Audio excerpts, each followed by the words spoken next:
you came from. But our Secretary General, Mr. Alfred, is here to give the position of the ANC as far as all these rumors and speculations about the release and non-release of Comrade Nelson Mandela. He's prepared to take your questions straight away. Mr. Nzo, the South African Prisons Department announced this morning that Nelson Mandela had been returned to Pollsmoor Prison. Would you please comment on that?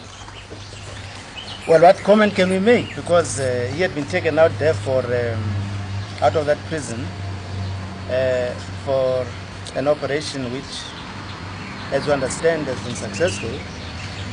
And I suppose now that the operation is over, he gets back to his cell. Of course, I must add that, as is well known, you see, the African National Congress, our people inside the country, and international public opinion has consistently been calling for the release, unconditional release, of our leader from Pollsmoor. And we hope that this demand by the international community will be made even stronger at this time, because already, somebody who has had an operation. It means that the prison is not the best place for him to be kept.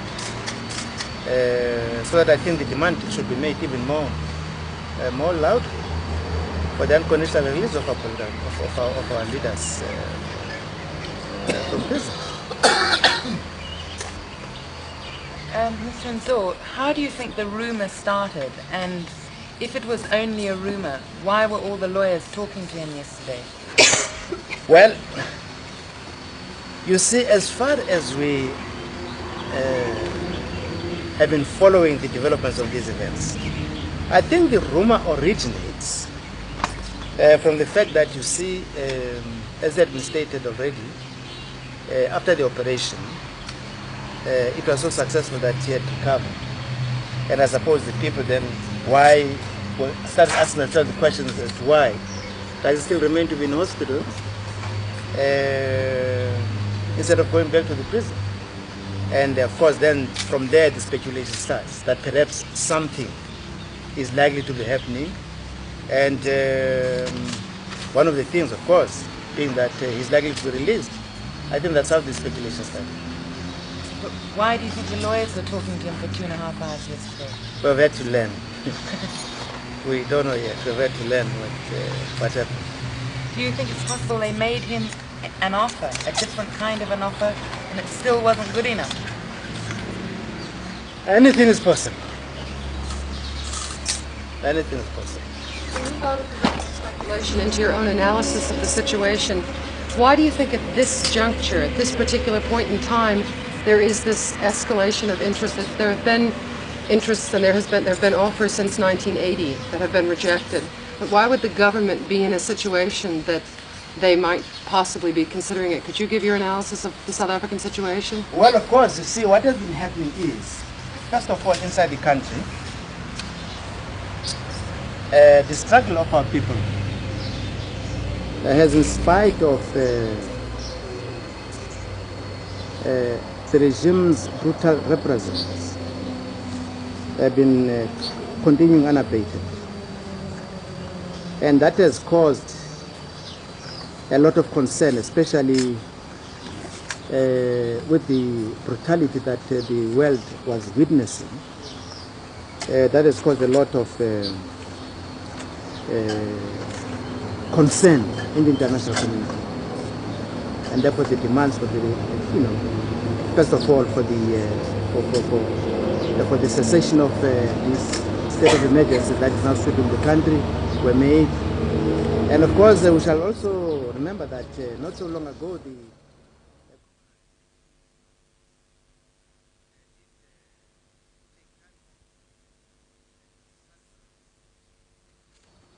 took certain decisions there, which amounted to putting further pressure on the apartheid regime for the elimination of apartheid. And one of the demands that was made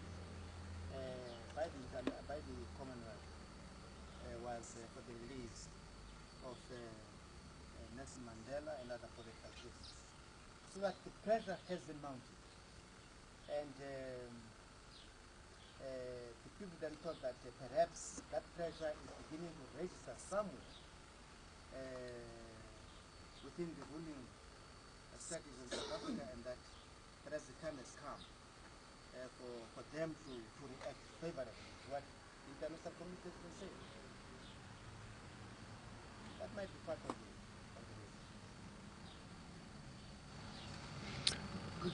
Could you tell us where President Tambo is at the moment and whether he's being kept fully briefed on developments with regard to this particular issue? At the moment, the situation seeming so fluid in the last few days. Tambo is out of Lusaka at the moment. And we're telling him, I'm sure he's also reading from the press the speculations that are going on. I mean, you can't brief him, accurately enough because we ourselves don't know what to brief him on. But I'm sure he's reading all the speculations that are floating around in the press from where he is. What would the ANC's response be to a release in Lusaka or any other country outside of South Africa? Well, let's start off by saying that Nelson Mandela himself has made it quite clear that he would not favor to be anywhere else than in South Africa. And of course, as for the position of the African National Congress, we think that it would be unfair to expect Nelson to continue being in exile. After all, for the more than 20 years that he has been in that prison, he has been virtually in exile. He was completely separated from the people in South Africa. And we think it would be unfair of the ANC. It would be unfair to expect him to come out into exile. We ourselves want to go back home. Why must we want Nelson to come out? So we agree with him very fully when he says that he is not ready to come out of the country. We agree very fully with him. What would be the conditions under which you would be prepared to negotiate with the South African government? You see, the question of negotiations now, what we have said is this, that in order even to consider the question of whether or not time has come for us to negotiate a settlement with the apartheid regime,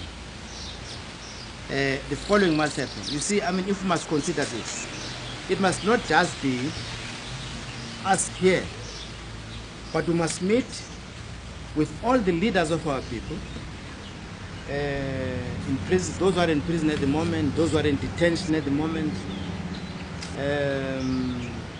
to discuss as to whether we all agree that the time has come for negotiations to commence with that regime. Therefore, it means that to create that atmosphere, in order for us even to be sure that the regime is serious on the question of wanting to talk to us, they must release unconditionally all political prisoners. They must seize all the political trials that are now taking place against the leaders of our people. They must release all those that have been in detention, who are not appearing in the courts of law at the moment. They must do away with the state of emergency, remove all their armies from the black areas, armies of occupation in the black areas. They must unban the African National Congress so that it's able to discuss the issue and consult with the people as an unbanned organization. Now, if that happens, then at least it would be some indication that if any negotiations do take place, they would be on a serious nature. But with an atmosphere, political atmosphere like this, it's not even possible for us to think in terms of negotiations. Tim Leach, WTN. Do you think that the international community have done enough to get the release of Nelson Mandela?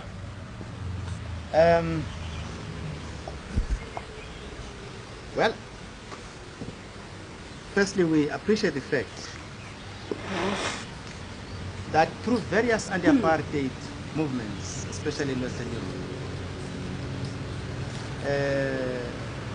The peoples in these countries remain conscious of the fact of the need for the release of Nelson Mandela. Very important demonstrations have taken place in places like Britain, for instance. In the United States, the Free South Africa movement is growing in leaps and bounds, and in other places. But we think that it is still necessary for that, to be raised to higher levels. Because the problem is that, you see, the powers that be don't yet see the need to take action against the apartheid regime. For instance, the Thatcher government is against any positive action being taken against the regime.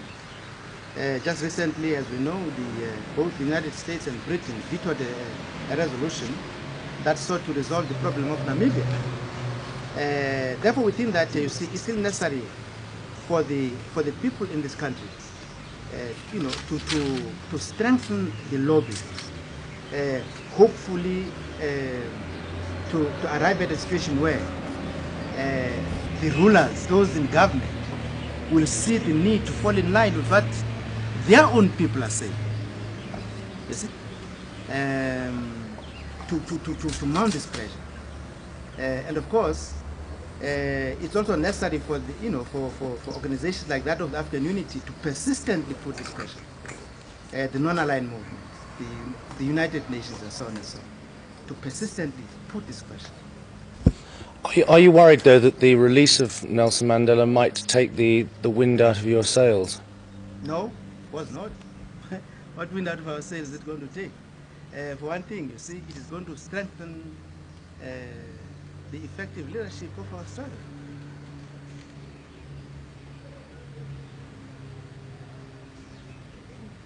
So do you think that if Nelson Mandela was released himself back to Soweto, he'd accept it for himself? Or would he insist on his fellows in Pollsmoor and Robben Island being released before he would accept his own freedom? What we have been careful to do, and I think even the prisoners themselves, is that, you see, we've always been saying that Nelson Mandela and other political prisoners should be released.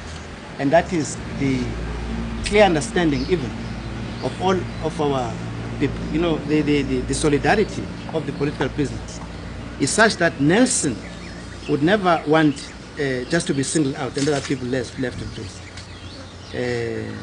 Certainly, I mean, he's coming out of prison.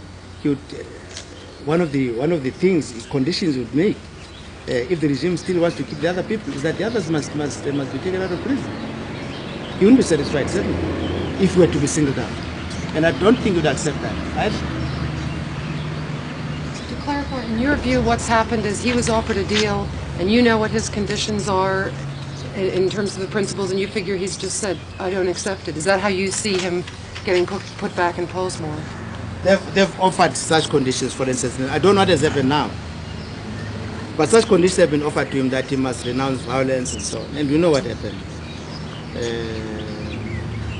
And certainly, if we know Nelson, and the thing we do know him, if they gave an impression that he's the only one to be singled out and other prisoners left behind, he will not agree. He certainly will not agree. Do you think one of the things that might be pressuring the government is the situation, obviously, in the townships? I'm just wondering, I think somewhere it was said that the South African government would like to know if the ANC could, in their words, control the townships. I mean, how would you respond to that if there was some kind of movement towards negotiations or some change or release of political prisoners? How would you respond to that idea of the ANC exerting influence over the totally out of control situation in the townships? The only thing that will control that situation is the elimination of apartheid, pure and simple. Otherwise, the struggle of the people continues.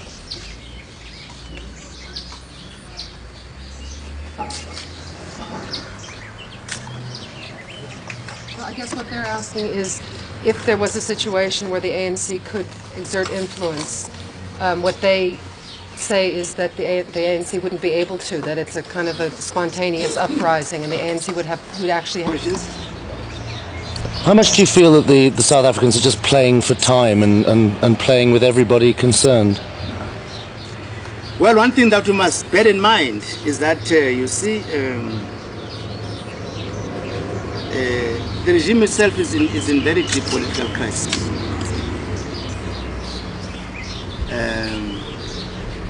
But of course, again here, the character of the regime itself, its intransigence, makes it to, to give this posture of not wanting to listen to any reasonable thing that is put before it, even on this question of the release of political prisoners. But there can be no doubt of the fact that they are going through a very deep political crisis. Of that there is no doubt. It's been a pleasure. Thank you very much. Hard enough for you?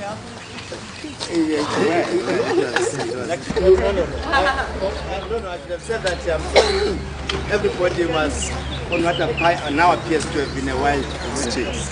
Well, very sorry. There is no such thing as a wild goose chase. It's very, very interesting for us to come up here, to meet you, to see you, to hear your point of view. That is an experience. It's well worthwhile as far as we're concerned. Okay. Thank you. Bye-bye. Sorry. Dick?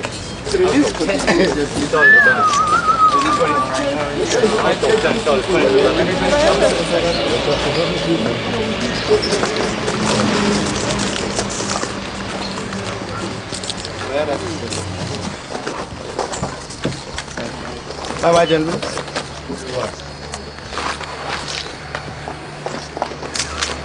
Well, to those who are leaving, thanks a lot. Goodbye. It was a pleasure having you. Thanks very much. No party.